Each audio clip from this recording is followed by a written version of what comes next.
Só aproveitar para fazer uma pergunta aí para vocês, principalmente o Mário, que deve guardar Artêmia a rodo aí para dar para os filhotes. Como é que tu guarda elas separadas assim? Por quanto tempo, Mário? Eu estou pensando em sempre ter eclodido e guardar em algum recipiente para não perder, às vezes, o timing de uma eclosão para outra. Assim, eu procuro sempre botar a cada 12 ou 24 horas. Mas se pudesse sempre resguardar um pouco, para qualquer problema, fica melhor, né? Do que se não tem que cozinhar ovo, daí desmanchar e... Com alguma variação de um cisto para o outro, mas, no geral, as artêmias elas começam a eclodir aí com alguma coisa em torno de 24 horas e vão eclodir, na maioria das vezes, até umas 48. Então, o que a gente faz aqui é o seguinte: todos os dias, troca uma garrafa e lava, põe cisto, a de ontem vai ser a que vai ser usada amanhã. Então, usa um dia, salta o outro, vai no outro dia. E com isso, a gente tira um pouco de artêmia com 24, com 36 e o final com 48 horas, que é quando lava. Então, a gente não. Outro dia, uma pessoa me perguntou isso. Tem gente que congela a artêmia eclodida. E o que a gente aprende um pouco é que, primeiro, a hora que eu deixo de usar o alimento vivo, eu perco um dos pontos da questão do alimento vivo para filhote, assim, quer dizer, dos peixes de forma geral, que é a atratividade do movimento. Sim. A gente perde. Palatabilidade eu não sei dizer, mas em qualidade, todo método de conservação, na melhor das hipóteses, teoricamente, se fosse possível preservar 100%, mas isso não acontece. Então, congelou, vai perder qualidade. E uma outra coisa que eu não sei se você já viu, tem um gráfico mostrando, eu devo ter algum aqui, quando a gente vai falando, daqui a pouquinho eu mostro ele. Tem um gráfico mostrando o seguinte: depois que o náuplio eclodiu, à medida que as horas passam, mas isso é muito rápido, cai assim para 50% a disponibilidade, principalmente energética do náuplio, à medida depois que ele eclodiu. Então, se acertar mais ou menos o time para poder tirar náuplio mais recém-eclodido, você está dando uma qualidade nutricional lá em cima, apesar de estar dando o mesmo alimento. E Entendi. isso muda o resultado, sabe? Porque não adianta querer dar em excesso também, tem que dar espaçado. Porque se der em excesso, muitas vezes eles vão morrendo, vai ficando profundo e vira sujeira, que nem o Hermínio falou. Quanto mais novo, assim, recém-eclodido, mais valor ele tem como nutricional, no caso, né? Que vai passando o tempo e vai perdendo. Isso aí é real. Agora, um método que existe aí que eu sei pode, tipo assim, não seria bem acelerar, né? Seria aquela capsular, tá? Já travou. Com água sanitária. Só que assim, eu cheguei a fazer isso aí, só que no final das contas eu achei que não valia a pena, sabe? O trabalho que dá, porque aí sim o cara consegue guardar até em solução hipersalina e tal, e depois eclodir mais facilmente. Só que eu cheguei à conclusão que não vale a pena o trabalho, entendeu? Então eu faço dessa maneira que tu falou. Eu uso duas garrafas e dois eclodidores, no caso eu faço garrafa PET, né? E aí Uhum. eu uso uma num dia, outra no outro, e assim vai. Eu acho que a melhor maneira que eu vejo é essa aí mesmo. E que a gente consegue também ter um processo determinado. Por exemplo, amanhã eu não estou em casa. Minha mulher faz exatamente a mesma coisa nos mesmos horários. O rapaz que trabalha conosco faz a mesma coisa nos mesmos horários. Isso facilita o processo, porque senão fica muito fora de padrão, né? Eu queria acrescentar mais um detalhe no que o Mário falou. Quando o pessoal faz a eclosão e depois congela, né, os náuplios de artêmia, existe mais uma perda, porque ao congelar esses organismos, a parte de água forma cristais que rompem as células dos náuplios e aí libera parte dos nutrientes, ou seja, o bicho congelado perde uma boa parte de nutrientes, porque ele vai ser dissolvido na água, o pessoal ainda costuma lavar aquilo para deixar só a carcaça no final, boa parte dos nutrientes vai embora. Então, não é uma boa esse congelamento. Ou, quando usar a questão congelada, é colocar o bicho lá, mas direto o volume. Mas aí, grande parte do líquido acaba se perdendo porque os peixes não conseguem absorver. Então, não é a melhor opção. Acabou que foi bom que o Minoro colocou ele levantando a mão. E o Minoro levantou essa questão, essa semana aí da questão das artêmias. Foi bom que nós começamos logo já dentro de um dos temas propostos. O ano passado eu estava eclodindo artêmia, aí eu vi que sumiu um pouco de artêmia, né, de náupio. E sumia ali e aparecia na geladeira, né? Meu filho estava fazendo o seguinte, ele pegava aquilo que eu filtrava e guardava na geladeira para tratar os quilos dele, né? Porque eu geralmente usava quase tudo, né? Então eu percebi isso daí, que dá para você guardar na geladeira, só que sem congelar. Só que mesmo assim, é claro, né? Tem aquela queda, né, da qualidade nutricional, né? Desse alimento vivo. Mas assim, dá para conservar, né? Em baixa temperatura, você atrasa um pouquinho o desenvolvimento dele, mas a qualidade cai, né? A qualidade nutricional cai. Mas como era aquele fish, tanto faz, né? Aquele bicho vive na natureza lá comendo outras coisas, né? Era mais tranquilo. Agora os quinhos não, os quinhos eu tinha que fornecer o náuprio recém-eclodido mesmo. E aí eu passei a fazer o seguinte, eu tinha um aquário vazio, então toda a água de descarte, né, toda a água de descarte da eclosão eu estava jogando lá. E aí acontecia que havia uns que nasciam mais tardiamente. Esses que nasciam mais tardiamente, eles começavam a evoluir e virava artêmia mesmo, né? Eu comecei a utilizar isso daí que se transformava em artêmia, né? Passava por aqueles outros ciclos, né? Do crustáceo, né? Virava artêmia e tratava dos químicos também, né? Então dá para você fazer isso aí, dá para você pegar um aquário usado, né? E pegando toda essa água de descarte, água de sal, né? E depois dá para você reaproveitar essa água para eclodir de novo também. O interessante é para quem tiver espaço, dá para fazer um cultivo de artêmia, sem problema. A questão é, quando chega o inverno, para onde o inverno é mais rigoroso, elas simplesmente desaparecem. Porque a artêmia tem um ciclo reprodutivo muito interessante. Na realidade, existem várias, vou dizer assim, linhagens, né? Existem artêmias que a reprodução é direto ela liberando os náuplios. Somente quando as condições estão muito adversas que elas formam cistos, que aí vão ficar para nova temporada, depois que passar o inverno e tal. Então, se tiver espaço, né, é razoável fazer o cultivo de artêmia.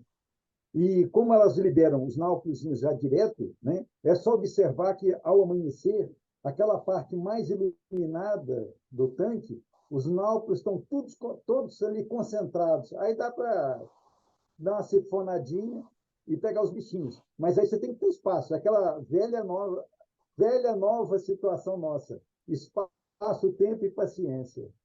Só para mostrar aqui não sei se dá para ver aí, o sisteminha que eu uso uma garrafa PET, já usa há muitos anos, é bastante eficiente. Eu acho que muita gente faz dessa forma aqui.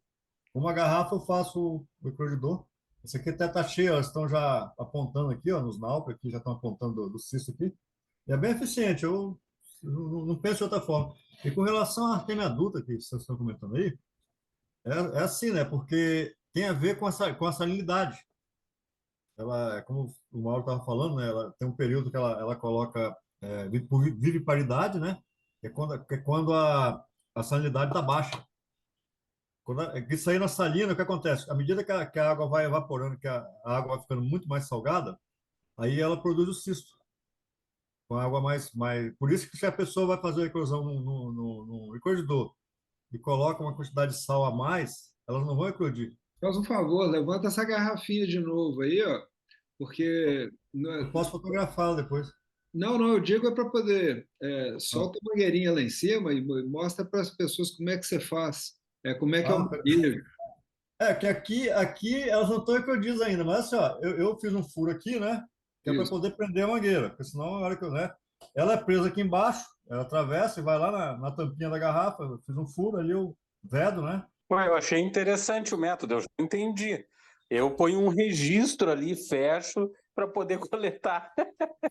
Aqui, ó, o que acontece? Então, quando eu vou, eu tiro ela da aeração, o náufrago desce, costuma ficar aqui embaixo. Então, a casca sobe. Aí eu puxo aqui, ó, né? Eu puxo aqui, e aí eu tenho uma peneirinha. A peneirinha aqui, não vou soltar porque, né? Aí eu peneiro nessa peneirinha, uma peneirinha fina, dentro de um baldinho, que depois eu retorno a água para lá, né, para não ficar pouca. E aqui eu faço umas duas retiradas, ou seja, eu tiro a parte mais concentrada de início, que ela fica bastante concentrada. Dali a algumas horas eu vou e retiro o resto. Aí sim, aí eu lavo a garrafa e retorno o processo. E aqui realmente é aquela questão da hora, geralmente quando o tempo está quente, média 24 horas. Quando está frio, aí vai até 48 horas. Então, geralmente, quando está frio, eu coloco dentro de uma bacia. Eu tava colocando um termostato dentro de um aquário, enfim, mas aí, por outras questões aqui, estou deixando meio que na temperatura ambiente, né? E aí tem horas que está 7 graus no dia, tem horas que está 17, tem horas que está 20, enfim. Então, mesmo estando dentro de um aquário de 100 litros, né, dentro de um galpão, enfim, acaba que tem uma variação grande de temperatura, né? Então, e o que eu notei, assim, como varia muito o tempo de eclosão, acaba que eu estou perdendo aquele ponto ótimo, né? E aí os alevinos começaram a diminuir o crescimento. Então, é um negócio muito louco, assim, né? Porque tu desregula o negócio, e aí eu estou perdendo aquele ponto que seria o ótimo, né? Pelo menos é o que eu estou vendo, assim. Aqueles que estão, quando eles entram na ração, eles crescem mais do que estavam crescendo quando estavam comendo artêmia. Que a ração tem 50% de proteína, né, já formulada. Mas a minha hipótese é que eu estou perdendo esse ponto de perdendo dinheiro, na verdade, né? Estou eclodindo artêmia, que é caríssimo, para dar com baixo valor proteico. Isso que você está falando, você vê aqui nesse gráfico. Eu peguei um material aqui. Eu fico sempre lembrando daquele gráfico lá, assim, né? Puta, né? Estou perdendo. Esse aí o negócio. Percentual de proteína, que é um dos fatores, né? Aqui, ó, caindo uns 40%, depois de 24 horas já. Ó. Então, assim, é muito rápido. Olha aqui a questão das calorias. Ó. Então, assim, perde qualidade muito rápido. Então, mostrei isso aqui outras vezes, mas acho que é só para a gente poder juntar o assunto todo. Diferente, por isso que eu pedi o Marcos ali para poder mostrar aquela garrafa dele, porque, assim, tem jeitos, cada um tem um jeito para poder funcionar. No nosso caso aqui, que a gente usa uma quantidade maior de artêmia, que isso aqui são garrafas de 5 litros, eu coloquei uma torneirinha embaixo, e diferente do Marcos, a gente aqui eu não pôo a artêmia, eu dou com água salgada e tudo, e vai terminando, eu só dou uma parada na aeração e tiro pelo fundo e vai água e artêmia. Ou seja, mas não tem certo e errado, tem um jeito que cada um se adapta para a sua forma de trabalhar. Né? Eu uso o mesmo sistema que tu, Mário. Estou passando por um probleminha agora aqui com uns bichinhos que apareceram na água e meus peixes estão morrendo.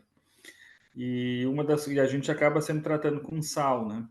Então, assim, quanto tem pequenos recipientes, né? Eu aqui uso caixas de 40 litros com as larvas ali, pós-larvas, enfim. E acaba que tu vai botando essa água com sal, vai salinizando, né? Então, minha pergunta, eu estou pensando nisso, essa semana eu comecei a pensar nisso. Será que a gente também não está selecionando algumas bactérias, alguns micro-organismos, né? Na medida em que tu vai acostumando com pequenas doses de sal já, porque acaba, a gente põe ali, eu uso aqui 1,5 colher, né, para um recipiente deve dar 1,5 litro de água para eclodir as artêmias. Então, tu tá colocando aquilo ali e tá sempre salinizando. essa água que está. Então, as larvas e também tem alguns bichinhos ali, né? Então, uma dúvida, assim, porque eu estou trazendo aqui sem também uma pergunta direta, mas A hora que a gente olha, a hora que você faz a conta da dose que vai ficar de sal pelo volume de água, você vê que é muito mais baixo ainda que uma dose totalmente tolerável, que é uma colher de sopa para 10 litros. Então, a gente vai dando muito pouquinho. E também, nessa fase aí, se não estiver fazendo uma TPAzinha também nesse volume de água, já está tendo comprometimento dos peixes em desenvolvimento, né? Então, não dá tempo de ter esse acúmulo de sal. Dois pontos a serem considerados. Vou começar pelo final, que é o caso do Ederson. Você já respondeu uma parte da situação, que é a TPA vai retirando esse excesso de sal. E o quindio aguenta uma salinidade quase próximo da salinidade da água do mar, sem problema nenhum, que você elimina uma série de parasitos de água doce. Então, não é problema. Lógico que você não pode deixar chegar uma concentração de sal que comece a comprometer os químicos. Mas os químicos aguentam uma salinidade razoável, mas razoável.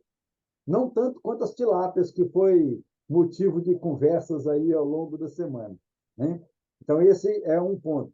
Então, Ederson, esse daí não é um ponto de preocupação. Na realidade, é um ponto de você eliminar uma série de possíveis parasitos para os químicos. O outro ponto, o Marcos deu a dica e o Minoro reforçou, é você colocar no processo de eclosão de artêmia, diferente do caso do Mário, que já está dentro da estufa, com a temperatura controlada da estufa, né? É você colocar o processo de eclosão dentro de um aquário com temperatura controlada, com aquecedor e termostato, e mantém a temperatura constante em torno de 28 graus, 28 a 30 graus. Se você fizer o processo de eclosão com essa temperatura constante, o resultado é extremamente positivo. Eu, na época que eu usava cisto de artêmia, eu fazia isso. Eu tinha um aquarinho de em torno de 20 litros, os potes, como disse o Minoro lá, de palmito, né? E deixava borbulhando, mas a temperatura ali equilibrada. Mas tem um aspecto que é interessante chamar a atenção. Um fator que favorece muito a eclosão dos cistos de artêmia é luminosidade. Então, manter uma luminosidade constante em cima do frasco de eclosão favorece enormemente essa eclosão. Tem uma série de artigos demonstrando isso para essa espécie de Anostracea. Outros não precisam de iluminação, mas a artêmia, sim, é importante o fotoperíodo. E você pode deixar a luz constante, que favorece enormemente a eclosão. Depois que você joga a artêmia nos alevinos, quanto em tempo, em média, elas duram? Joguei uma quantidade muito grande. Os alevinos não comeram. Quanto tempo elas duram antes de começar a dar problema na água? Ô Emerson, eu vejo a artêmia, às vezes, até de um dia para o outro. Sobrou um excesso e você ainda vê um resto no dia seguinte. Agora, principalmente com filhotes de quíngio, tem que ver assim, que tipo de... Aqui a gente usa uma garrafinha daquela plástica que tem um bico e que a gente vai esguichando. Você joga uma dose ali que os filhotes vão comer com 5, 10 minutos. Quando a gente coloca assim muita quantidade, é porque ainda está em alguma etapa de regulagem do processo, não? Não é que às vezes você vai sair e quer dar uma reforçada e dar uma caprichada na dose, né? Por isso que eu perguntei. Gente, alguém quer fazer mais algum comentário em relação à Artemia aí, que aí a gente pode pular para o outro tema. A questão que o Ederson colocou foi a questão da parte genética para trabalhar com as cores, né? Trabalhar com o chocolate, com o seibum. Deixa eu abrir a mensagem dele aqui para ver como que ele tinha colocado mesmo. O que eu pensei foi da gente trabalhar com isso de forma prática. Então, a hora que você colocou aquela sugestão, não acredito que você deve estar fazendo alguma coisa naquele meio ali, e que dá para poder trazer o caso e aí a gente trabalhar com os conceitos aplicando ao caso. E aqui também eu tenho alguma coisa que eu estou fazendo, eu fiz uns 2 ou 3 vídeos que dá para a gente poder trocar uma ideia também sobre aí na questão dos albinos. Não, na verdade, da questão dos albinos eu tô querendo gatinhar ainda, né? Assim, não consegui tirar 2 desovas aqui, e- mas é dúvida, assim, para a gente pensar para o futuro, né? Daquilo um pouco que a gente tem conversado. E aí a outra questão que eu acho que também é interessante, acho que aí é mais vocês aí, né, Mário, que teriam que trazer a experiência, porque eu não tenho mais dúvida do que experiência, né? E, na verdade, eu tirei 2 desovos que estão os bichinhos ainda crescendo, né? E as outras questões é em relação ao Seibum e ao chocolate, porque a gente acaba conversando, ligando para o professor Mauro, enfim, mas não tem o registro disso mais aprofundado, né? Do que como é que seria o processo, enfim, o que a gente tem de experiência, enfim. Um pouco nessa linha aí. De onde que vai partir nossa história? Acho até que a gente já tinha conversado algum tempo atrás aqui, que eu tinha feito um cruzamento de rancho japonês cálico com uma fêmea Demequim albina. Qual o objetivo? Chegar no rancho albino lá na frente. Então, fiz esse cruzamento, o macho cálico, rancho, a fêmea Demequim. Esses aí são os filhotes, F1.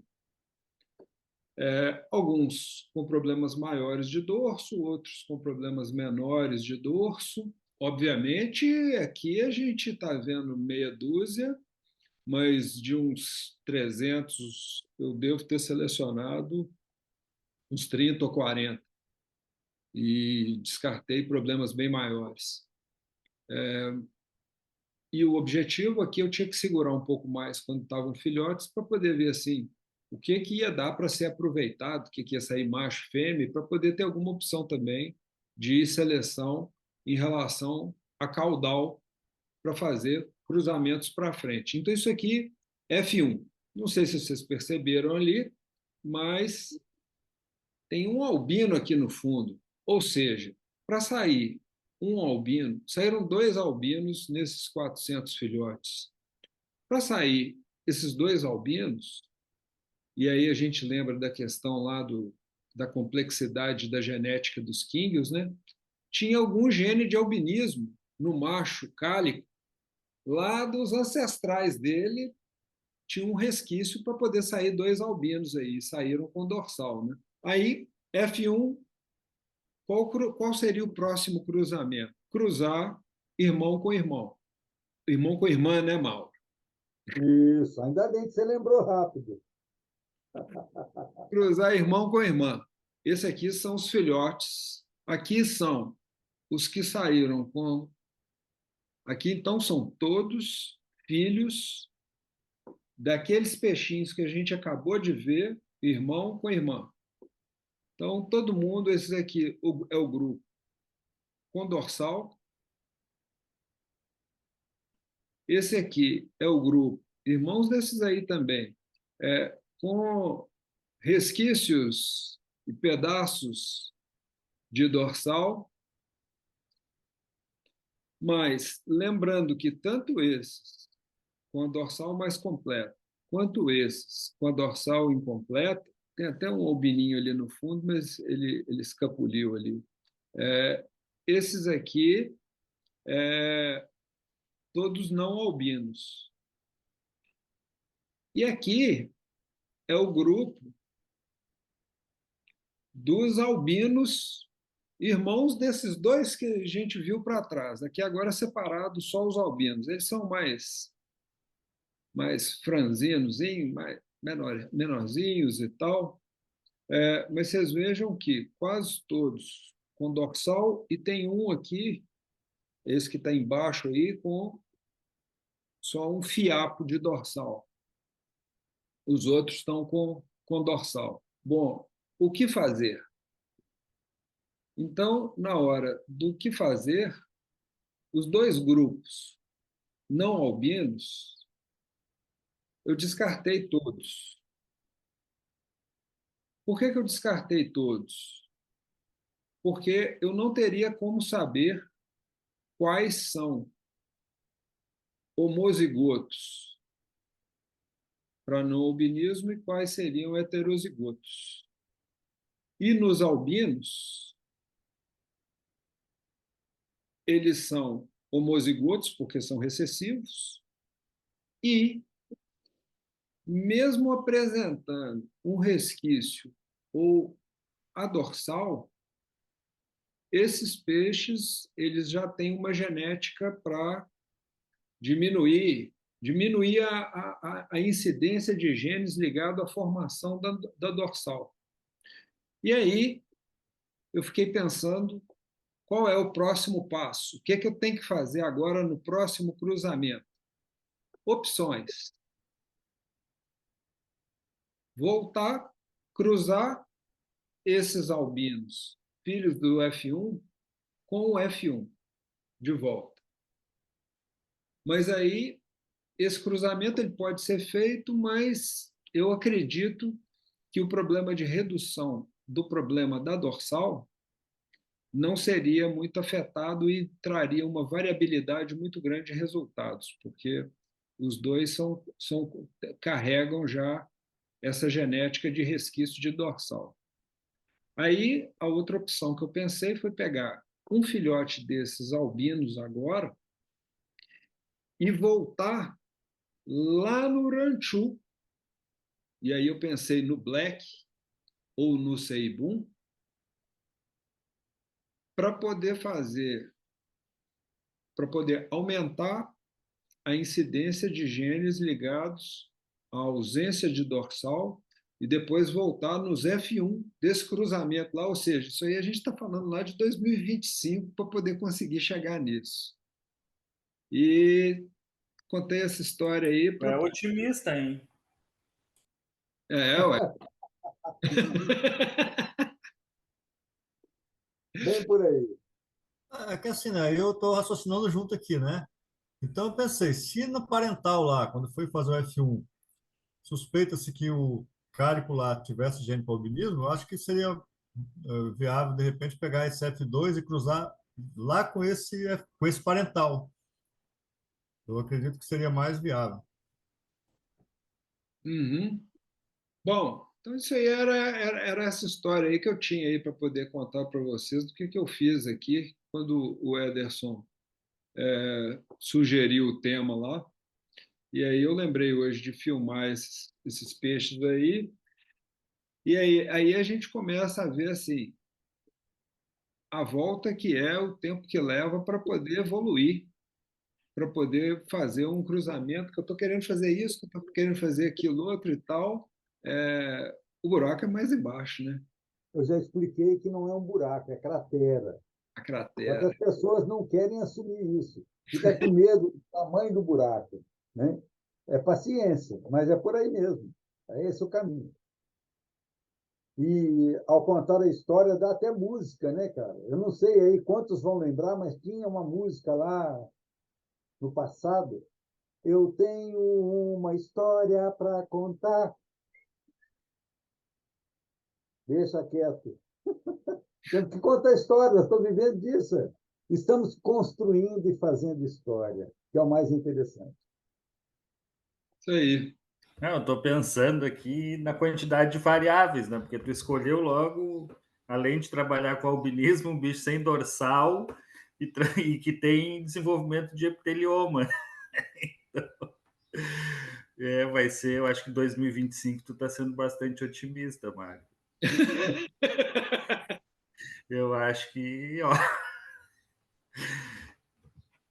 não, tem que ser otimista, mas acho que é um trabalho longo aí, cara. E eu concordo com o Marcos, eu acho que essa ideia de voltar. Agora tem uma pergunta, assim, né, que me surge no estudo, nessa questão do albinismo. É melhor colocar com peixes, tem diferença, né, concretamente, sim, em peixes metálicos ou cálicos, ou não? Não sei te responder, Mauro aí, que pode. Deixa eu só emendar, que aí o Mauro talvez já responda também. talvez fosse interessante, eu não me recordo, francamente, se o Mauro já contou a história dele com os albinos, como é que ele chegou naqueles albinos, se foi por acaso, se foi planejado. Aí podia emendar aí, Mauro, se não for segredo. Tô brincando. Não, não tem segredo nenhum, não, cara. Na realidade, meus primeiros albinos vieram de Demequim, como já relatei patrasmente, como diria o Dorico Paraguaçu, né? Eu descobri os albinos em função de eu olhar de noite, com a lanterna, enfim. Mas vamos para o contexto aí mais direto para ficar mais aplicado. Todo cruzamento, quando você mescla raças totalmente distintas, você vai ter um período de seleção, não tem saída. Não tem saída. Eu estou fazendo isso. Né? Eu fiz cruzamento de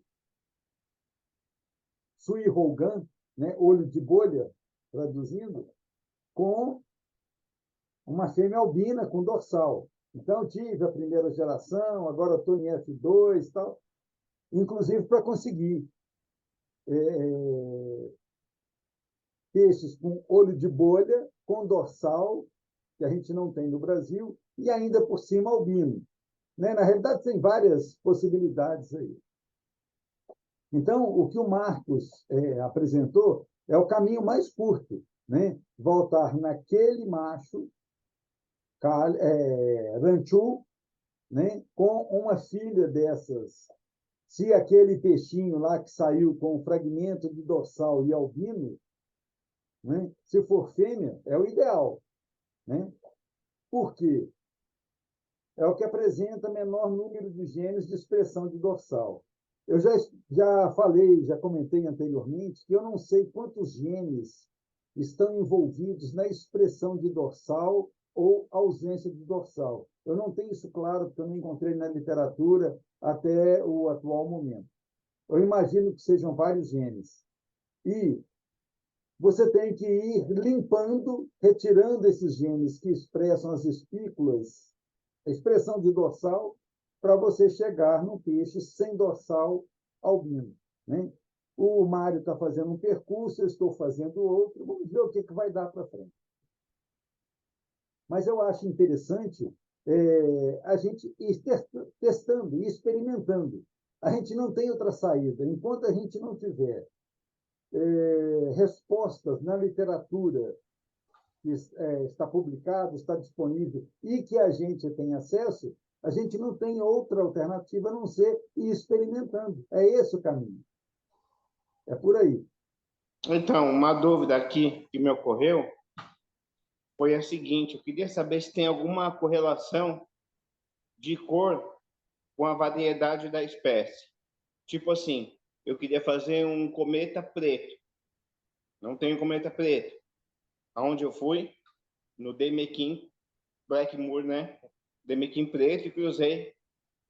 Agora eu consegui Anag preto, estou cruzando. Já está mais fácil. Mas eu tenho visto que todo mundo que faz isso é Demequim. O professor falou que o albino dele era Demequim, o Mário também usa Demequim. Tem alguma correlação do Demequim com a cor?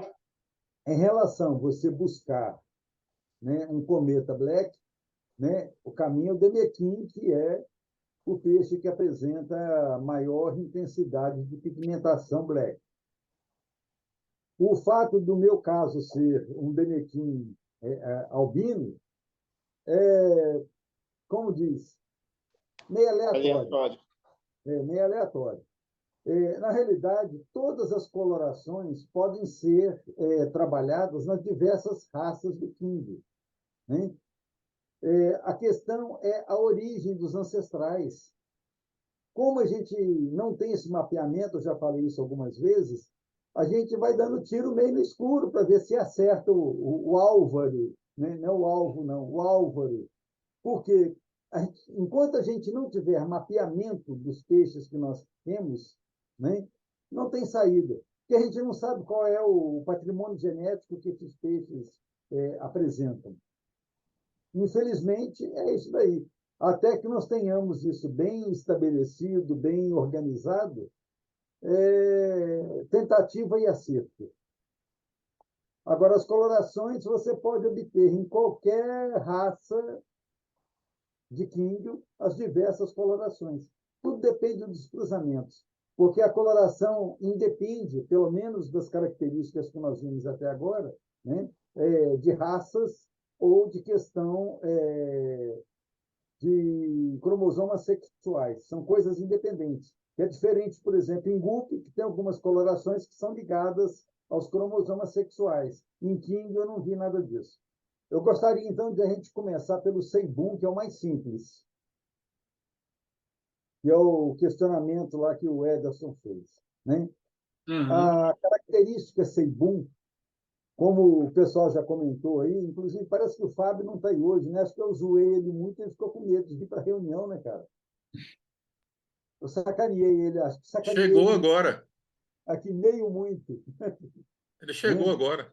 Ah, chegou agora. Não, porque aqui para mim não apareceu ainda. Eu achei que ele tivesse ficado receoso comigo de eu zoá-lo, mas a gente perde o amigo, mas não perde a piada, né? Ele falou que precisa voltar nos artigos, e isso.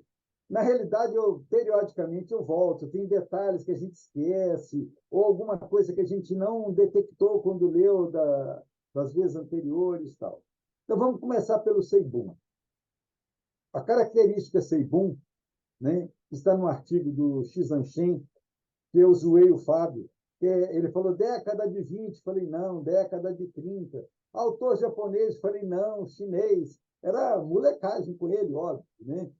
Sacanagem mesmo, no bom sentido. A característica Seibum é um par de genes recessivos autossômicos, ou seja, não estão ligados à característica dos cromossomas sexuais, e esse par de genes, né, essa mutação que aconteceu, ao que parece, até para provocar o amigo aí que perguntou, não, mas é de Demequim anteriormente, parece que a origem, inclusive, dos Seibuns vieram de Demequim, cara, e dos Blacks. Olha que coisa interessante, né? Pelo menos é o que me aparenta de tudo que eu já li para trás aí. Os primeiros Seibuns vieram de Demequim Black. Essa característica genética é uma mutação em que os genes, né, o par de gene para Seibum, eles inibem expressão de gene, de células de pigmentação para o vermelho. Então, eles restringem que só seja expressado a pigmentação para células de melanina. Então, o primeiro aspecto, né, eles inibem expressão de células de outras pigmentações, exceto para melanina. E, ao mesmo tempo, eles modificam a morfologia dos melanócitos, que são as células que apresentam melanina, mostrando uma distribuição dos pigmentos na célula de forma um pouco diferenciada. E esses melanóforos também se encontram de forma mais aprofundada nas camadas de tecido da pele. Com isso, por reflexão da luz, né, eles apresentam aquela pigmentação cinza azulada. Então, é um único par de genes. Nesse sentido, se você cruza um Seibum com qualquer outra variedade de coloração de peixe, em F1 você não terá Seibum. Mas se você cruzar irmão com irmã, bem lembrado pelo Mário, que irmão com irmão não cruza, quer dizer, até pode cruzar, mas não vai dar nada, né? Sacanagem. Né? Em F2, você terá 25% de expressão de filhotes com Seibum. Mas, como sempre tem um mas, você tem que lembrar que, nesse tipo de cruzamento, não deve ser usado peixe que tenha gene de despigmentação de melanina. Por quê? Se tiver gene de despigmentação de melanina, vai nascer 25% de Seibum mas que à medida que ele for crescendo e for expressado o gene de despigmentação de melanina, o sebum se perde e eles vão ficar brancos. Então, com o que você cruza sebum? Peixes que tenham coloração ou selvagem, que já tenham passado de 3, 4 anos que não expressaram, né, o gene de despigmentação de melanina, ou black ou cálico, desde que não expressem a perda de melanina. Que o grande problema, ou o tchan da coisa, né, é ter expressão de melanina, porque o sebum depende de expressão de melanina para dar aquela coloração. Então, essa é a questão do sebum. Só para poder compartilhar essas imagens aqui do trabalho do Xizan Shen, né? Isso. E porque isso aqui é legal da gente entender, né? Aqui, ó, o sebum são os melanóforos ou melanócitos, né? Tanto faz. Só eles, e no chocolate tem o pigmento vermelho, né? Laranja, Isso. amarelo. Isso. Mas essa imagem aí é do selvagem. O chocolate está mais embaixo. Que você Sim. vai ver aí, ó, que no chocolate tem maior expressão de gene vermelho, que é outra característica. Uhum. O vermelho é mais acentuado no chocolate. Mas o chocolate, à medida que ele vai ficando mais amargo, ele tem mais preto, né? Sim, sim. São duas coisas diferentes do chocolate em relação ao sebum. Volta na imagem acima, Mário, por favor. Aí. Observem que nessa imagem, à esquerda é o selvagem, que apresenta os melanóforos ou os melanócitos, além das outras células pigmentadas por vermelho, que são as pequenininhas. Correto? No lado direito estão só os sebuns, onde os melanócitos ou melanóforos, né, estão, eles têm uma rede de distribuição de pigmentos mais acentuada do que a esquerda. Então, o sebum, ele elimina o pigmento vermelho e acentua o pigmento negro, né, de melanina.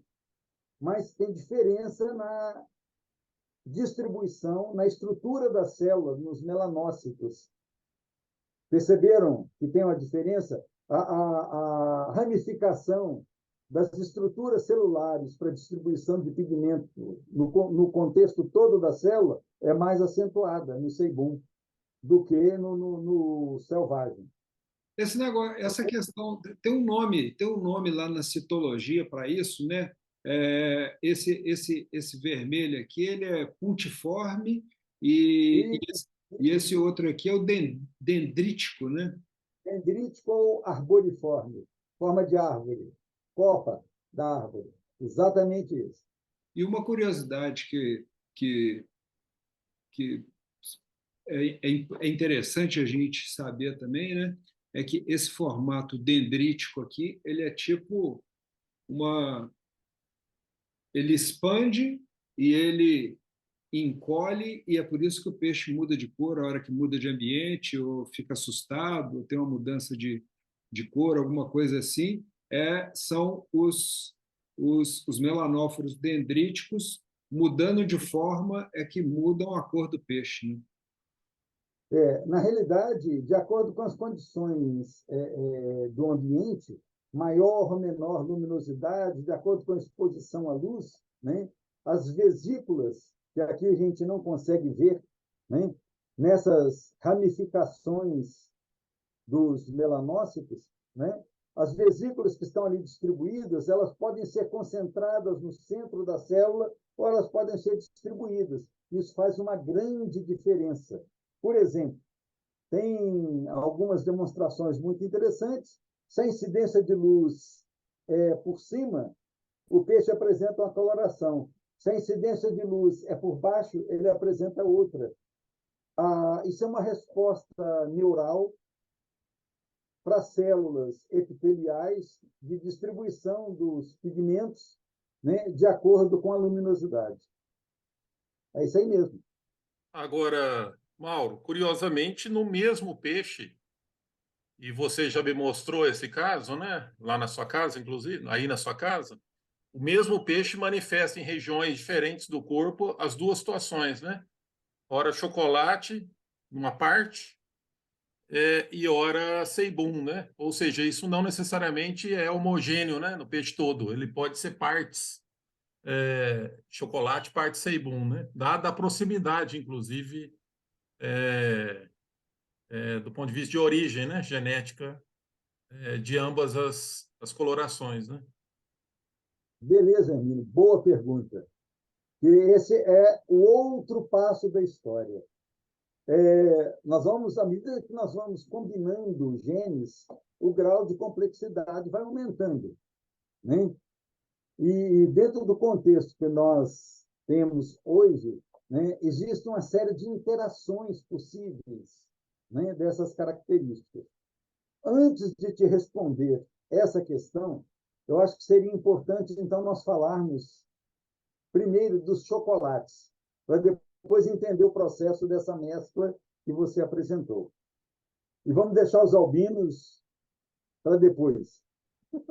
Digamos assim, eu não tenho nenhum peixe seibum e eu quero construir um. Sim. Se eu usar cálicos, é a melhor alternativa de eu ter um sucesso de sair algum peixe seibum. É isso? Ou chocolate, se eu tiver algum cálico com mancha, chocolate. Essa aí é uma situação relativa, Douglas, numa boa, né? Perdoe a molecagem, mas a gente tem que sacanear os amigos, pô. Ainda mais agora que eu não tenho com quem interagir diretamente, então esses são os momentos. Na realidade, os cálicos têm diversos cruzamentos com diversas pigmentações. Se na linha de cálicos tiver gene seibum, você tem uma grande chance de obter, a partir de cálicos, algum seibum. Mas isso se na linha de cálico tiver seibum. O mesmo ocorre para os chocolates. Por exemplo, os peixes do Ederson, com aquelas características dos tigrado, parará, uma coisa que eu já constatei é que ali tem chocolate. Mas eu ainda não percebi a presença de seibum. Mas chocolate, sim, eu já tenho certeza pelos cruzamentos, pelas imagens que ele colocou. Tá certo?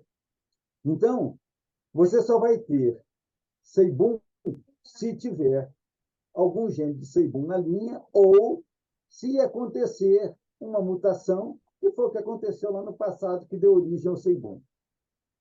Independente disso, nós podemos dar um jeito de te encaminhar algum seibum, como nós já fizemos para o Ederson. Tá certo? Para você dar início aí à sua linha de seibum. Beleza, obrigadão, professor. Eu já andei conversando com o Mário aí, temos planos aí. Ótimo. Então, beleza. Estamos bem encaminhados. Muito bem. Então, vamos chegar no chocolate aí para caminhar nessa direção. O que acontece? Também no artigo do Xizan Shen, né, ele estudou, lá na década de 30, tanto a expressão do seibum quanto a expressão do chocolate, que também, ao que tudo indica, a origem foi uma mutação a partir dos Kuroda-Nekin, ou os telescópio preto. No caso do chocolate, são 4 pares de genes envolvidos. Então, para você ter um chocolate, você tem que ter 4 pares de genes recessivos, que no caso do seibum é apenas um par, que é bem mais simples. Então, muitas vezes, quando as pessoas olham o peixe, falam, esse peixe é chocolate. Pode ser que sim, pode ser que não. Ele pode ter um conjunto de genes de chocolates, mas não ter todos. E esse foi um ponto que eu dei uma zoada, no bom sentido, no Minoru, né? Quando ele fala, não, que o peixe está ficando chocolate. O peixe não fica chocolate. Ou ele nasce chocolate, ou ele não é chocolate. Então, ele pode estar despigmentando, ou ele pode ter um conjunto de genes de chocolates, mas que não é suficiente, ou não foi suficiente, para expressar, desde o seu nascimento, a pigmentação chocolate. Como são 4 pares de genes que são recessivos, o peixe pode apresentar 6 genes de chocolate, 7 genes de chocolate, não chegando a 8. Então, ele tende a ter uma coloração chocolate, mas não é exatamente um chocolate. É o caso dos peixes do Ederson, que devem ter lá 4, 5, 6 ou 7 genes de chocolate, mas não chegam a ser totalmente chocolate, porque não tem o conjunto todo. Ou seja, tem algum gene ainda impedindo a expressão da totalidade do chocolate. Muito bem. Uma vez que isso esteja claro, se você cruza 2 chocolates, você vai ter filhotes 100% chocolate. Se você cruza um peixe que tenha, vamos imaginar, 6 ou 7 genes de chocolate, com outros 6 ou 7 genes de chocolate, você vai ter um percentual de filhotes chocolate, mas os outros terão tons de chocolate para selvagem ou black. Ok? Não vai ter 100% chocolate. 100% chocolate é só chocolate com chocolate. Quando o japonês fala chakin, chakin é chocolate, não é selvagem. E nem variações de tonalidade. Tá? O termo, a expressão em japonês chakin é específica para chocolate. Quando você comentou que quando eu cruzo chocolate com chocolate, sai 100% chocolate, quando ele é um peixe chocolate e que tem mancha seibum, isso não acontece dele ser chocolate e ter mancha seibum. Acontece ele ser seibum e ter mancha chocolate. Tá? Isso, é o contrário. Ok. Entendido. Sobre essa questão do chocolate, se eu pegar esses que mostraram uma cor semelhante a chocolate agora e cruzar com esses que não são 100% chocolate, mas que está vindo lá do Sakai, que está dando 80% de chocolate, eu vou conseguindo, nas próximas gerações, aumentar a frequência de genes do chocolate. Correto? Exatamente isso.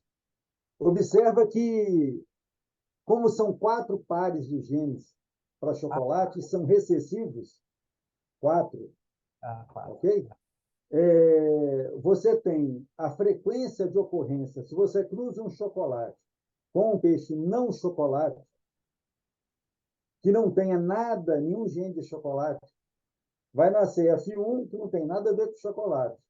Quando você cruza irmão com irmã nesse F1, para nascer chocolate, são 200 e carqueirada não chocolate para um chocolate, porque são 4 pares de genes. Ok? Então, quanto maior a quantidade de genes relacionadas a chocolate tiverem os peixes, maior será a frequência de peixes chocolates. Então, você tem tonalidades, vou colocar assim entre aspas, de chocolate que são relativizadas em função dessa frequência de genes chocolates. E mesmo entre chocolates puros, que tenha todos os genes recessivos, você ainda tem uma gradação de chocolate mais ou menos avermelhado. É uma variabilidade que ocorre nessa coloração. Né? Então, o que você vai fazer é eliminar um ou outro peixe que tenha gene de não chocolate. Como fazer isso? Aí vem a sutileza da coisa, que foi como eu descobri meus primeiros peixes albinos. Quando você tiver a desova e tiver as larvinhas, de noite, com uma lanterna, colocando a luminosidade incidente sobre os bichinhos que estão eclodindo, você vai ver que os chocolates eles têm uma tonalidade mais clara, embora tenha o olho pigmentado. Que no caso dos albinos não tem o olho pigmentado, é vermelhinho, entendeu? Aí você pode separar as larvinhas recém-eclodidas para característica chocolate. Então, como isso é combinação dos genes, a confluência, né, dos genes, é mais tranquilo você trabalhar nessa direção do que tentar buscar outra linha que você não tem certeza de nada. Então, pode acontecer de ter um ou outro que tenha um gene ou outro que não seja chocolate, você elimina isso no processo de seleção. Eu recebi uma leva de 38 peixes que eles eram Seibum, e logo no começo mandei umas imagens para o Mauro, e ele disse, olha, repara que tem manchas chocolate neles, tarará, tarará. Esses peixes todos despigmentaram esse ano aqui, eles já estavam com 2 anos e meio já, e eles despigmentaram esse ano. E estão tudo sakura, estão vermelho e branco. As manchas todas que eram chocolate, hoje estão o peixe ficou branco com mancha vermelha. E ele tinha, assim, Seibum com mancha chocolate. E os 30 e tantos que eu tinha, todos despigmentaram, infelizmente. Tem um último panda aí que foi que eu coloquei na exposição aí. Foi o último que está panda, mas também está diminuindo o panda dele. Uma coisa que eu queria perguntar, professor, é o seguinte: em sendo 2 genes no Seibum, muito mais fácil que do chocolate, sujeira também aparece rápido, né? O que não é Seibum aparece rápido também, né? Para purificar o Seibum, tirar esse chocolate do Seibum, é 1/4 ou é 1/256? E esse relato do Fábio, não, o peixe vai ficar vermelho e branco, que é saraçá, né, Fábio? Não é sakura, né? Sakura é o cálico vermelho e branco, né? Que fica com predominância. Mas assim, o peixe vai ficar vermelho e branco. E ele tem genes que estão agindo ali para inibir a perda da melanina, né? Que é no caso do Seibum.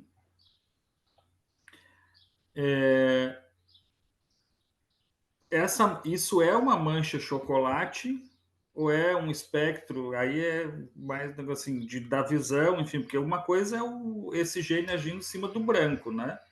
Depois a parte que vai ficar branca. Outra coisa é esse gene agindo em cima do vermelho. Então, a minha dúvida é se aquilo é uma mancha chocolate mesmo ou é uma mancha que indica que ele vai ficar vermelho no futuro. Não, é uma mancha chocolate, porque foi aquela pergunta que eu estava fazendo para o Mauro. Porque a gente vê os peixes Seibum, as manchas chocolate, é por isso que eu estava perguntando para ele, na hora que ele falou, se cruzar chocolate com chocolate, vai sair 100% chocolate. Claro. Aí a hora que eu ia perguntar, mas então o chocolate com mancha Seibum? Aí não, isso não existe. Existe o Seibum com mancha chocolate, né? Então, tá bem, mas assim, tem muito Seibum que depois acaba ficando vermelho e branco. Não, mas E aí agora a gente está misturando o assunto do gene chocolate com o gene de despigmentação, que é outro assunto, mas eles interagem e aí vai acontecer isso aí. Mas isso é outro assunto, né?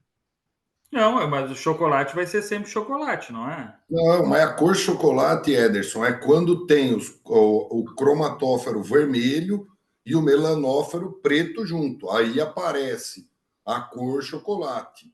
Então, mas esse Se peixe vai morrer essa... chocolate. Não, aí se ele Não, tiver tudo gene bem, de mas é aquele despigmentação, pedaço fica da pele vermelho. que tem as Ah, duas entendi. colorações que fica chocolate.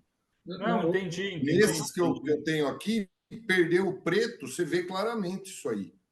Que eu tinha Tem um outro entendido aqui, que uma outra leva de Seibum aqui, que tem uns perdendo a cor também, que está acontecendo claramente isso aí. que eu imaginei que pelo fato de ser recessivo e tal, ele ficaria sempre. Vamos lá, então. Uma coisa é uma coisa, outra coisa é outra coisa. Vamos começar lá do começo. Primeiro, os Denequim Black, que eles chamam lá de Black Moor, né?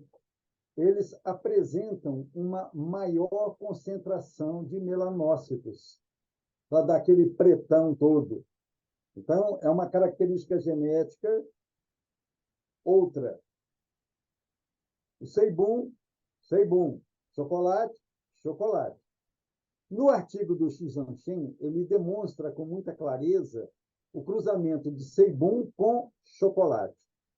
Observe que, no Seibum, nós temos uma alteração na estrutura morfológica, ou melhor, na estrutura citológica, porque é interna, dos melanócitos, mostrando que ele fica mais arborescente na distribuição das vesículas de melanina, sebum, e suprime o vermelho.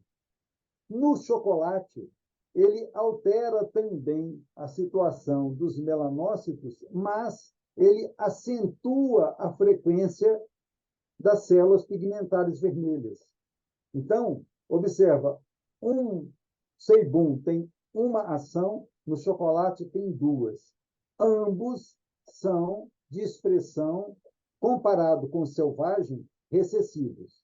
Bom, quando ele cruzou sebum com chocolate, em F1, o que aconteceu? Saíram peixes na coloração selvagem e também black, também kuroi, black kuroi em japonês. Ok?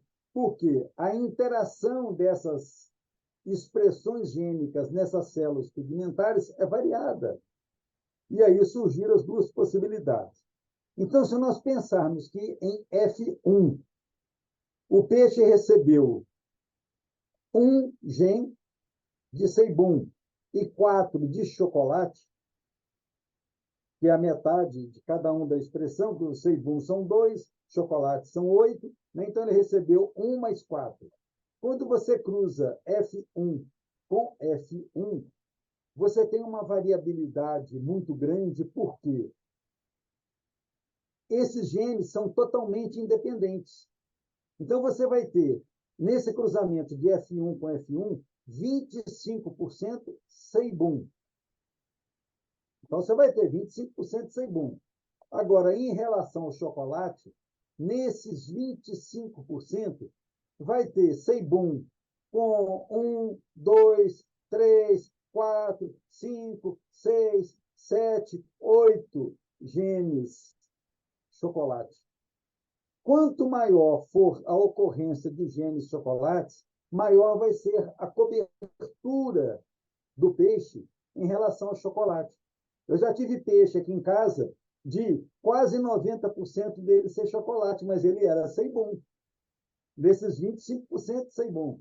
Os outros vão sair selvagem, vão sair black. Em que frequência? Não sei, porque não quantifiquei. Eu acho que nem o X-Danchan fez isso. Então, quando a gente pega sebum com manchas chocolates, a quantidade de área da superfície do corpo do peixe sebum que tem chocolate vai estar diretamente relacionada à quantidade de genes de chocolate que esse peixe está carregando. Quanto maior a quantidade de genes de chocolate, maior vai ser a extensão de mancha chocolate na superfície do sebum. Bom, e isso é sebum e chocolate. O outro abacaxi, que vem aí em seguida, que é o que o Fábio colocou, é que também tem nessa história a possibilidade do gene de despigmentação de melanina. Cara, se entrar gene de despigmentação de melanina, que são 2 pares de genes, ou seja, 4 genes, chocolate são 8, sebum 2, né? A expressão da despigmentação vai levar 1 ano, 2 anos, 3 anos, 4 anos ou mais. Aquilo que era sebum fica branco, aquilo que era chocolate fica laranja ou vermelho. Então, um sebum com chocolate vai ficar o quê? Vermelho e branco. Com mais ou menos tempo. Nossa, eu queria ter começado isso há uns 20 anos atrás. 2 com o velho, cara. Eu queria saber isso também há 20 anos atrás. Eu não teria cometido tantos erros. Ou também não teria tido o aprendizado que tive. Tudo a seu tempo. Ô, Mauro, Relax. Vou colocar aqui o vídeo que aquela hora o Ederson passou a palavra ali, é porque ele estava me mandando um vídeo aqui, é esse aí. Ó. Então, eu agora acabei de ficar na dúvida, assim, porque se o chocolate ele pode perder a melanina e ficar vermelho, porque para mim esse peixe aí, ó, ele não é chocolate. Ele é um peixe que está, né, para o Minouro né? O Minouro diz que é. Mas, enfim, essa era uma primeira dúvida minha, assim, né? Se é um peixe chocolate ou um peixe que está em processo de despigmentação, porque eu não tenho chocolate aqui, né? E aí um pouco da diferença. Esse primeiro, né, que ele tem as nadadeiras, todo o mesmo pigmentação, e essa outra segunda aí, que é para mim não é um cálico estilo aquele que foi pro Guc lá, para o Aqua Show, ela é um tigrado daqueles queimados, enfim, que na nadadeira dela aí aparece muito pouco. Ela tem aquelas manchas mais clarinhas, né? Mas dá um pouco da diferença, assim, da pigmentação, né? Ela tem a barriga mais clara e o lombo mais, uma parte superior, né? Digamos, mais escura. Já o peixe não, ele é todo a mesma cor. Mas eu acho que não é chocolate, né?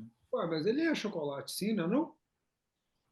Vamos começar do começo, então. Esses peixes são seus? Da sua São. linha de Oranda? É. Uhum. Pois é.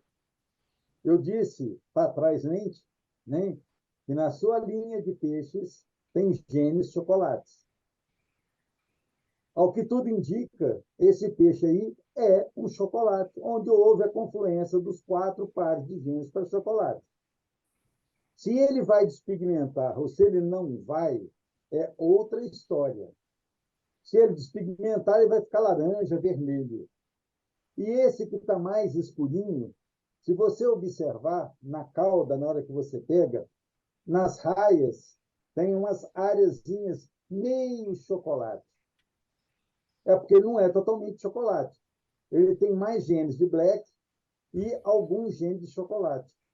Para mim, esse peixe aí, a princípio, é um chocolate. Não me parece ser um peixe black despigmentando ou perdendo melanina. Pode ser? Pode. Mas como a sua linha dos seus peixes, né, tem chocolate nela, isso para mim está muito claro nos seus tigrados, e deles nascem peixes tanto metálicos quanto cálico, quanto net, né? Isso para mim é um chocolate metálico. Que você pode ter chocolate ou seibum metálico, cálico ou met. São características que são independentes. E esse peixe está maravilhoso, cara. Está maravilhoso. Minoro, eu vou te mandar um código para postagem reversa aí, viu? Não, você ouviu o que eu falei? Se você não gostou, manda para mim que eu quero. Ele está com o Minoro agora. Tá lindo, cara. Clareou, gente, essas características do chocolate, seibum, a interação dos dois. Inclusive, tem um aspecto que estava esquecendo de falar. No artigo do Xanchen, ele apresenta. Você podia voltar, Mário, lá naquelas imagens, lá embaixo, nas últimas, que tem um que é o peixe duplamente recessivo. Ele é, ao mesmo tempo, seibum e, ao mesmo tempo, chocolate, com todos os genes recessivos. Isso, que é esse aqui que está essa rodinha à direita.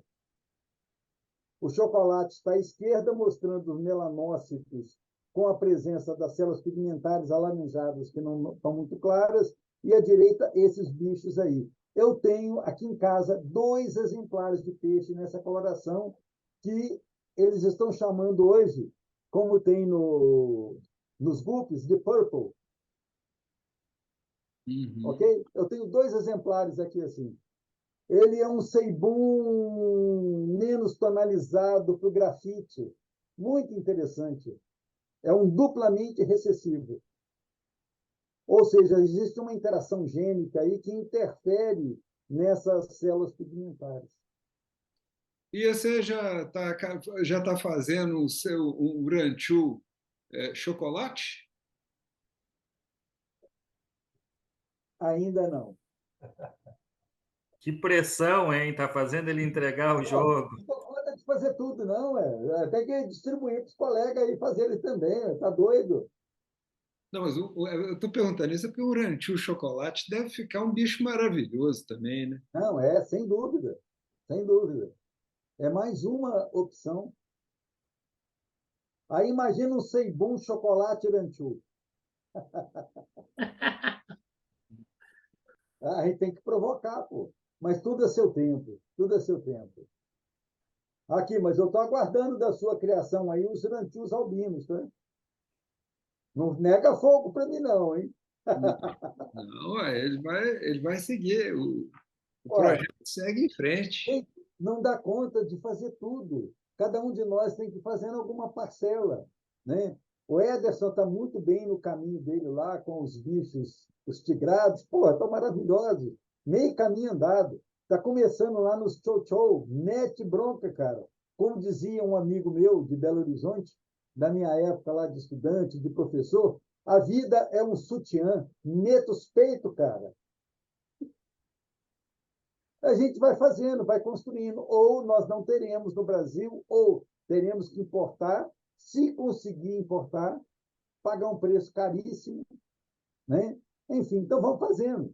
Aquilo que cada um de nós conseguir construir é meio caminho andado para o nosso processo de formar um plantel brasileiro de king. É essa a ideia. E cruzar qualquer peixe dessas linhas que tem melanina, que é o black, o seibum ou o chocolate, com um peixe vermelho, é perder trabalho, né? É com certeza incluir um gene que vai tirar a melanina, não é isso? Exatamente. Exatamente. A não ser que seja para você pegar alguma característica anatômica ou de nadadeira desses peixes, dessas colorações, para você colocar no vermelho, fora isso, vai ser um baita trabalho para eliminar os genes de despigmentação. Não compensa. Exatamente isso. Não, então, é em cima dessa pergunta do Fábio aí da resposta do professor Mauro. Tá, mas se eu não tenho, por exemplo, assim, porque se eu não. Vamos supor, vamos viajar aqui na maionese. Eu quero um Ryukin Seibum. Tá? Daqui a lá, tipo o projeto do Mário para aposentadoria. Aí eu acho que está valendo, né? Só que isso demora, sabendo que vai demorar para depurar isso aí tudo, né? Ou mesmo Não, assim não vale a pena. não, de jeito nenhum. O Ryukin Seibun é muito rápido, cara. 2 gerações. 2 anos. Desde que o peixe que você cruzar com o Seibum seja peixe que não tenha gene de despigmentação de melanina. Se você tem Ryukin Black, calma, calma, calma, devagar, devagar. Se você tem algum Ryukin Black ou cálico que na linha ou chocolate que não tenha gene de despigmentação de melanina, você cruzando com algum Seibum F1, você vai ter peixes normais, selvagens, ou black, cálico, parará. Em F2, você já vai ter 25% Seibum, com maior ou menor expressão de Ryukin. Então, você pega aqueles que saíram Seibum, que tiverem o ramp mais desenvolvido, cruze entre eles, que você vai ter só Seibum para frente e vai ampliando o ramp.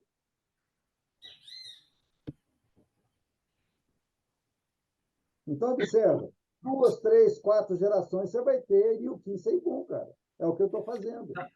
Tá, mas isso considerando, porque aí eu vou voltar na pergunta do Fábio, considerando que eu tenho o Ryukin Black ou o cálico que não tem agente de pigmentação.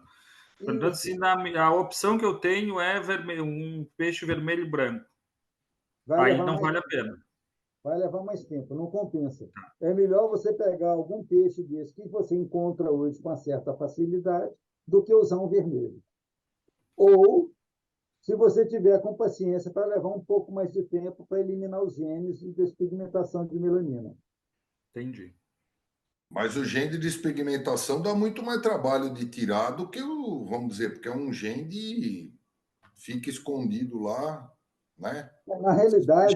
2 anos e meio que foram perder a cor. Não, na realidade, Fábio, a questão é o tempo, que como são 2 pares de genes, e se o peixe tiver um único gene, demora tempo para a expressão, você vai ter que esperar o peixe atingir 3, 4 anos para ver se ele não despigmentou, para cruzá-lo.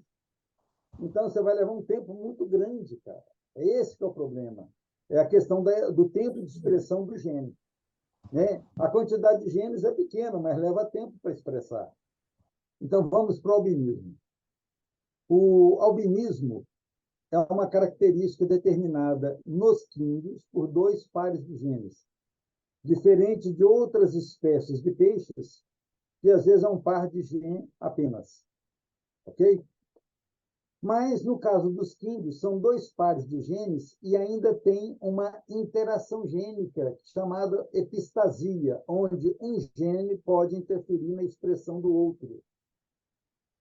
De acordo com... Eu estou buscando aqui no computador ao lado para poder pegar o artigo original. O Fábio colocou uma pergunta ali no chat sobre esses trabalhos. Esses trabalhos depois vão estar na descrição desse vídeo aí, tá, Fábio? Esse trabalho é muito interessante, que ele é de 1973. Esse autor, ele chama a atenção que o Yoshiichi Matsui, que foi um geneticista japonês de King, né, durante muitos anos buscou o albinismo em King e não conseguiu, durante um grande tempo. Ele descreve isso lá no histórico do artigo. E quando ele teve o Yamamoto, né, Tokio Yamamoto esteve nos Estados Unidos, ele conseguiu alguns exemplares albinos e ele comprou, adquiriu e levou para o Japão. E passou para um outro pesquisador e fizeram cruzamentos, parará, parará. Enfim, para resumir, para a história não ficar muito longa, eles constataram que o albinismo em King é determinado por 2 pares de genes, e 2 pares de genes recessivos, mas que nesses 2 pares de genes havia uma questão de interação de um gene controlando o outro, interferindo no outro, que é a epistasia. E aí o curioso, e aí eu volto para chamar a atenção da questão que o Fábio colocou lá do vermelho, né?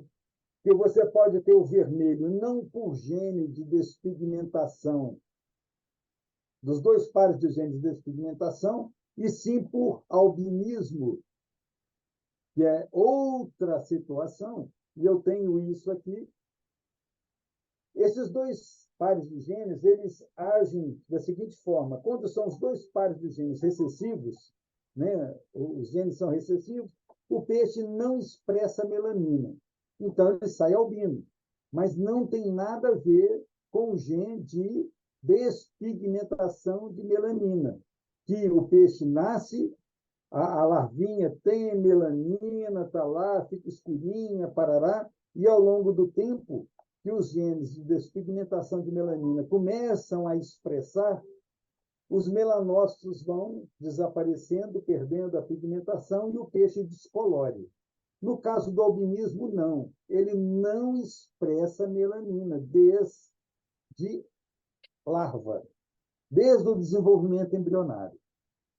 E esses 2 pares de genes, eles atuam como um, que é o dominante nesse processo de epistasia, né? Ele expressa os genes, expressa a ocorrência dos melanócitos. O outro elemento, quando dominante, os 2 dominantes, o segundo, ele expressa a questão dos melanócitos, só que de forma menos acentuada. Ele, vou colocar assim, entre aspas, ele é mais fraco para promover a expressão de melanina. Ok?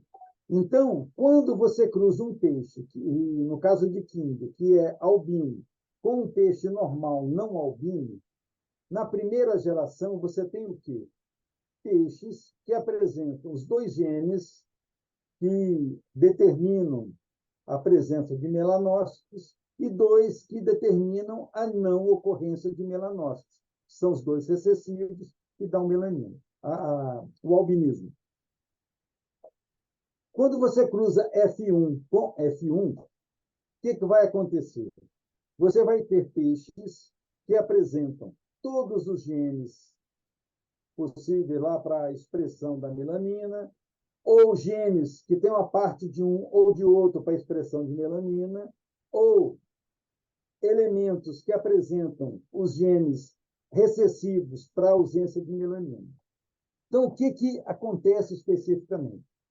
Se tiver o gene que é dominante na epistasia sobre outro gene que expressa pouco melanina, as larvinhas vão sair com bastante expressão de melanina normal.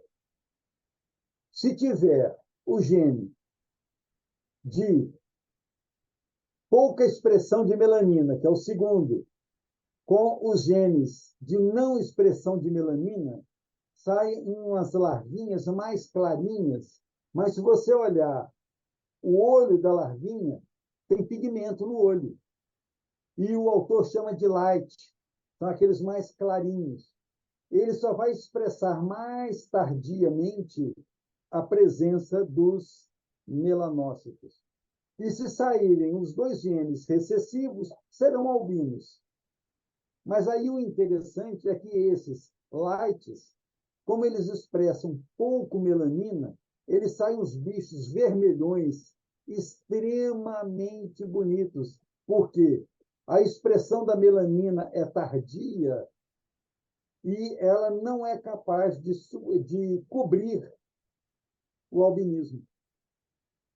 Então, eles já saem, eles não saem cinza de início nas larvas, e à medida que vão crescendo, eles vão avermelhando, porque eles têm presença de pigmentos de melanina, mas que é baixa, que não conseguem cobrir a expressão do albinismo. Aí você tem os albinos, que têm olhos vermelhos, você vai ter esses vermelhões, que têm olhos escuros, mas são vermelhões, e você vai ter os normais, que pode ser preto, selvagem, parará. Perceberam? Eu estou com alguns exemplares desse, de uma linha que eu venho fazendo no cruzamento.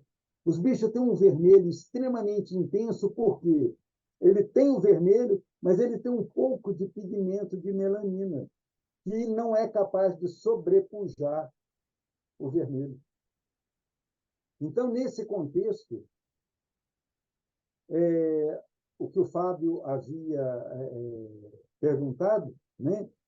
Não é despigmentação, é ausência de um excesso ou aquela intensidade de pigmento de melanina. Não sei se eu me expressei bem, se ajudou a clarear ou se complicou. Essa melanina que não expressa tão forte, tem alguns seibuns que são assim, né, irmão? Não, isso não tem nada a ver com seibum. Isso aí ocorre nos peixes de linha que tenham albinismo. São independentes, são coisas independentes. Nos peixes que apresentam esse segundo gene de inibição da melanina, mas que ele é mais fraco, eles ficam os vermelhões. Na realidade, deixa eu tentar explicar aqui, que eu talvez não tenha sido muito claro. Vamos imaginar o seguinte: o peixe que tem o gene dominante para a melanina e tem um gene que é dominado pelo anterior, ele fica selvagem, preto, parará, ok. Ele não te dá essa característica clara. No outro extremo, o peixe que tem os dois genes recessivos, ele é albino. Ok? Que vai sair o quê? 1 para 16. Aqueles que têm o gene, que é o segundo, que é dominado pelo primeiro, e o outro gene para albinismo, como ele é fraco para expressar a melanina, o olho fica escuro, mas o peixe fica vermelhão, porque ele não consegue produzir uma quantidade de gene de melanina capaz de cobrir o que seria, entre aspas, albino. Só que ele não é albino, ele é meio albino. Não sei se melhorou a minha explicação ou se complicou mais. Entendi. Então, se você vê o peixe, você não vai chamar de albino. De jeito nenhum, né? ele tem um olho escuro. Tem um olho escuro. Mas ele não tem black, cinza no corpo, ele é vermelhão. Tá. Bacana. Bota bacana nisso. É aquela loucura. Eu falo que King, cara, é uma loteria. Ô, Mauro, essa reunião de hoje é o nosso Book Meeting número 51. Boa ideia, cara. Pois é, além de ser uma boa ideia,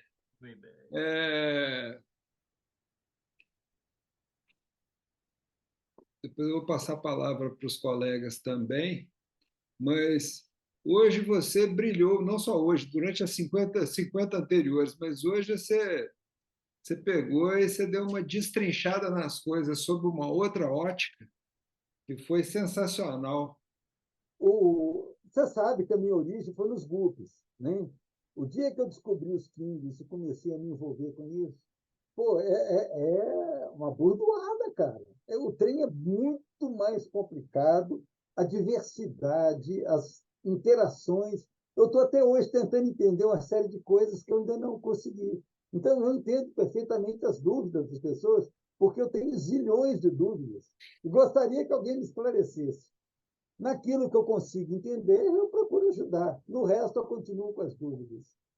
Ficou muito bom, porque esse tema de hoje foi muito legal, porque, apesar da gente já ter conversado em vezes anteriores, a gente conversou em termos mais superficiais sobre essa questão das cores aí.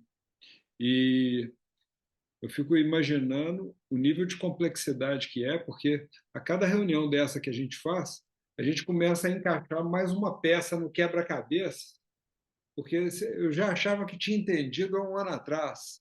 Aí depois de 6 meses atrás, não, agora é que eu entendi. E aí agora você fica assim, não, agora eu estou começando a entender. A gente encaixa uma peça no quebra-cabeça, mas descobre que ele tem mais peças do que a gente imaginava. Exatamente, viu? É por aí. É complexo. Essa característica dos Kings de serem 4 elementos, serem tetraploides, né? A gente ainda não sabe qual o nível de interação entre esses genes.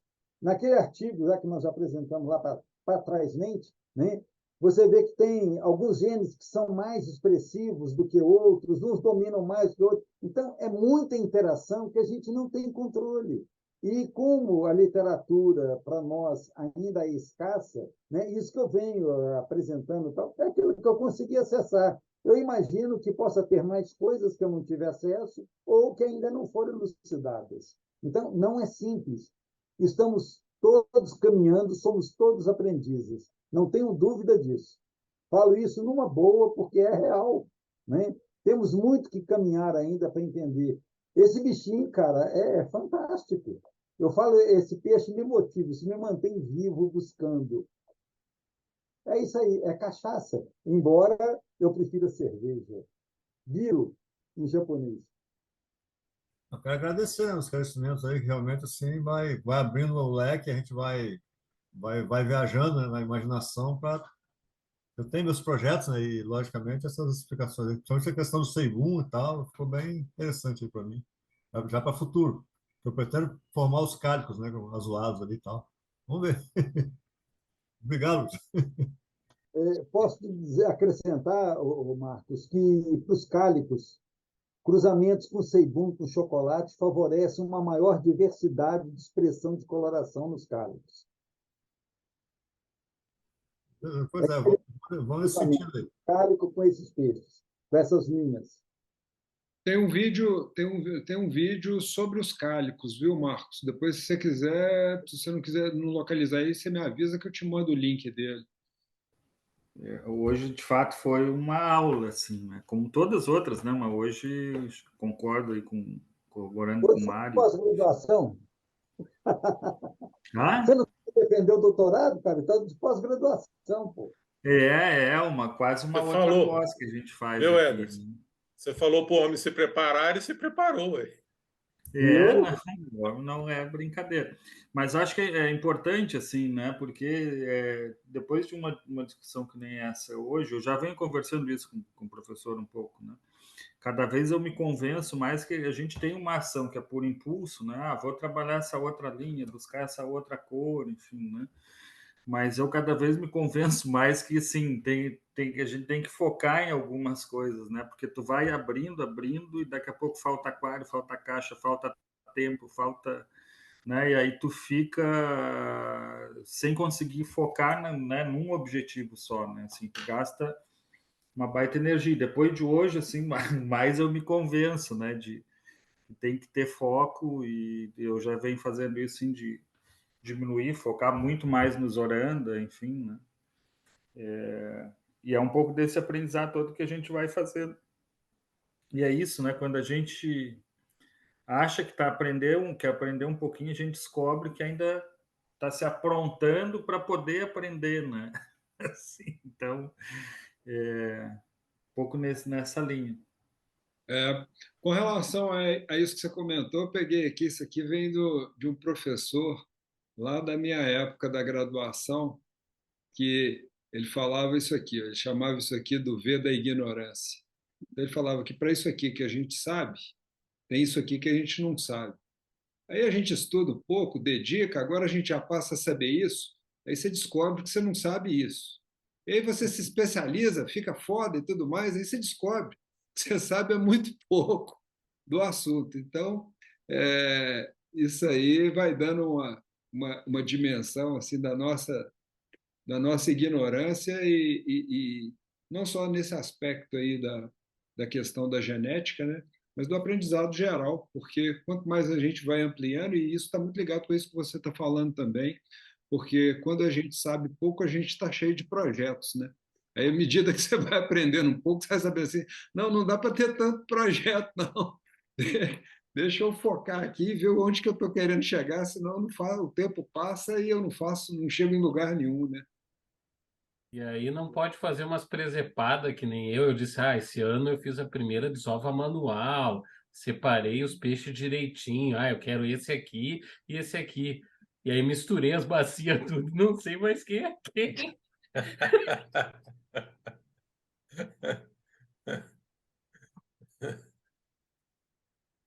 Mas o que aconteceu? Você foi vacilo ou foi intencional? Não, foi sem querer. Eu misturei as bacias. Aí eu sei que em uma bacia tem um casal, na outra bacia tem outra. Eu vou ter que tentar identificar pelo o que for mais parecido com os pais, né?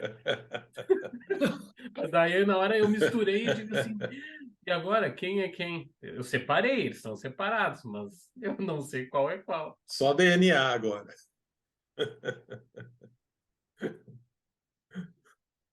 Beleza, então. Hã? Até da normalidade.